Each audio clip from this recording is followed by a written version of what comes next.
What is good, people? It's me, Dylan, back with another tutorial.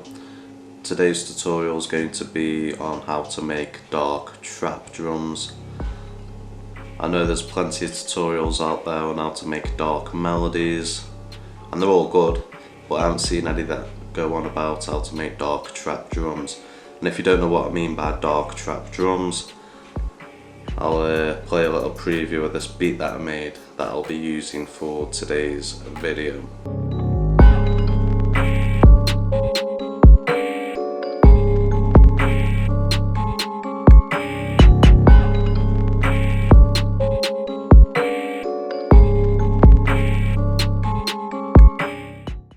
Before getting to the tutorial, please do me a favour, like, comment and subscribe.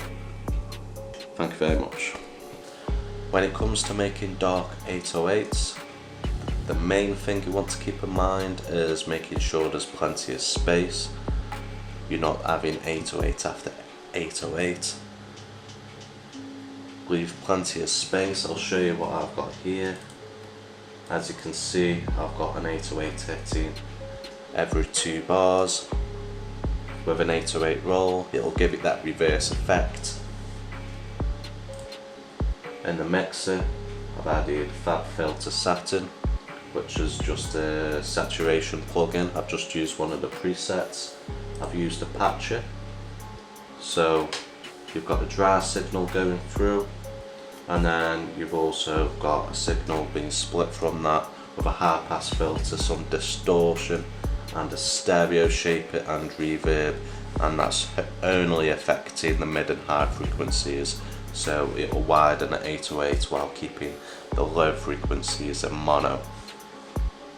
Another way to make sure that low frequencies are in mono is using Maximus and knocking that all the way to the right,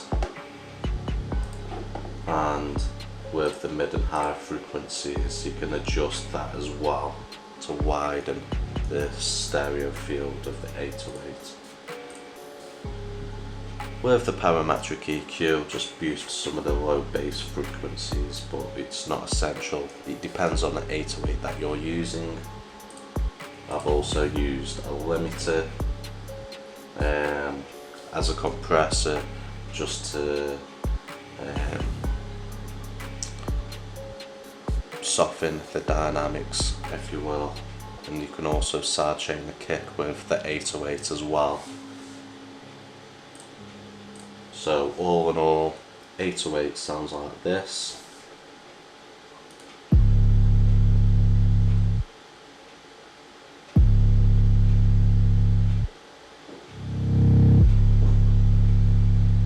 With the kicks, again, make sure there's plenty of space. You're not having them too busy. Make sure you've got a good sample to begin with, because you don't want to be adding EQs and compressors and all the rest of them. I've got this kick here and I've put nothing on the mixer, on the effect track, nothing at all. It's just a good sample to begin with, and it hits hard.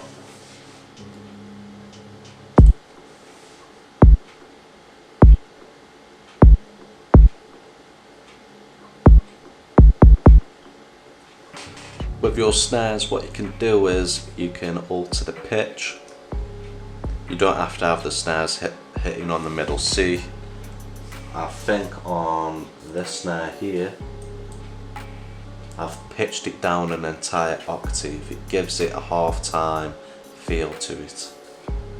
And at the end of every 4 bars, this snare here, I've got that hitting in a lower pitch as well. In terms of the plugins, effects, I've not used anything at all. That's why I say get good samples to start with. This is what they sound like.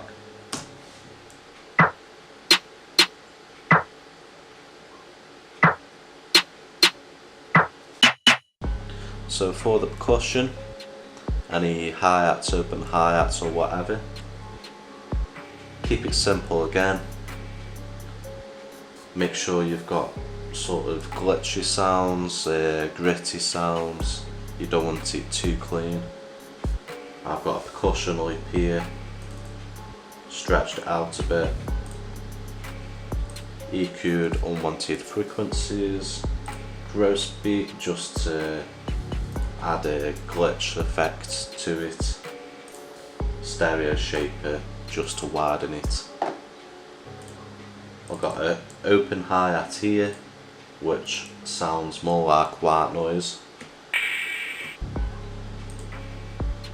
and I've got hi-hats here with a bit of reverb.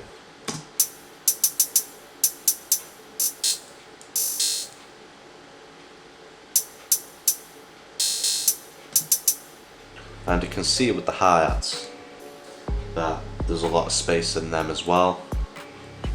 They're not constant, not like, and the rolls are pretty glitchy as well.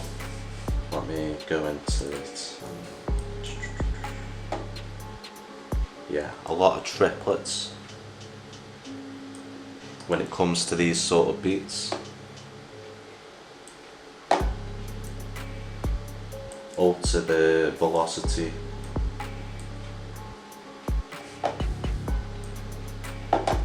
And that's it really. I've added some additional percussion sounds throughout the beat just to add a bit of variation. Also some other sounds as well which aren't necessarily percussion, such as this crow at the start of every 4 bars. Got this percussion sound here.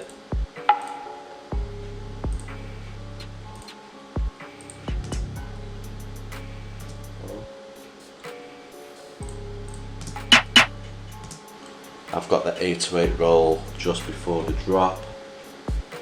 Brought it in a little bit earlier, just so the last note gets dragged out. I'll play that for you now.